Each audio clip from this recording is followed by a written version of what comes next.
चा पहिला विजय आहे।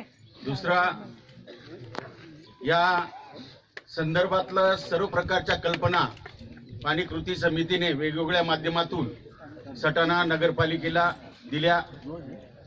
विशेष मला एक वाटलं की कोणती बोलणी करायची नाही, कोणती तडजोड करायची नाही, कृती समितीशी किंवा पुढाऱ्यांची चर्चा करायची नाही आणि डायरेक्ट ह्या धरणावर प्रशासनाने आणि सटाणा नगरपालिकेने या ठिकाणी बंदुका पाठवून दिल्या आणि सरळ पोलिसला आमच्याकडे पाठवलं आणि पोलीस आम्हाला विचारत होते, आता तुम्ही इथं आले कसे?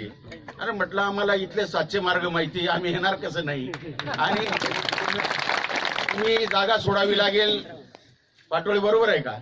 जागा सोडावी लागेल, नाही तर तुम्हाला अटक करावी लागेल। अशा म्हटलं, अटक करायला कारण काय? आम्ही का रस्ता अडवला का कुठे काही सरकारी कामात अडथळा आणला? तर ते ताबडतोब बिचारे बाजूला झाले आणि परत आमच्याकडे आले नाही।